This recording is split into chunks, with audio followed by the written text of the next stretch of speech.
Alexis Nunes once again alongside Stewart Robson, and a stunning, much-needed win for Nigeria over Iceland. And Stu, I'm right to say it was stunning because those goals from Musa were absolutely amazing. What were your biggest takeaways from the game?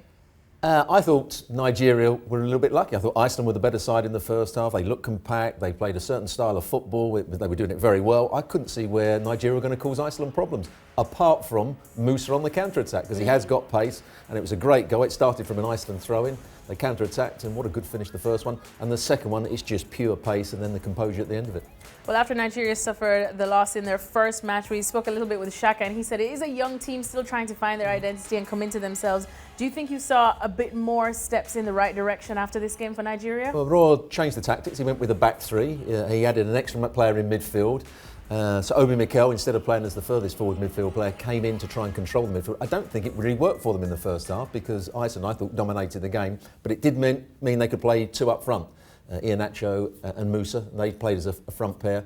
And it worked in the second half, and they played much better in the second half, particularly on the counter-attack. All right, well, let's put this game aside now because we have to talk about what the real story is in this group. Croatia are already through to the round of 16, so there's a nice little three-way battle for the next spot that can go through to the round of 16. Nigeria currently in second when we look at the table, and Argentina all the way at the bottom. But this does sort of help Argentina somewhat. So going into the next couple of games, how do you see all these teams getting it? The way I saw Argentina yesterday, they've almost given up on the tournament because when it wasn't going their way, when they went 1-0 down, Caballero making the mistake, the manager made all sorts of changes. There was no pattern to their play. The crowd have turned on them. The public have turned on them. The players, I thought, almost gave up. They stopped defending all around the field.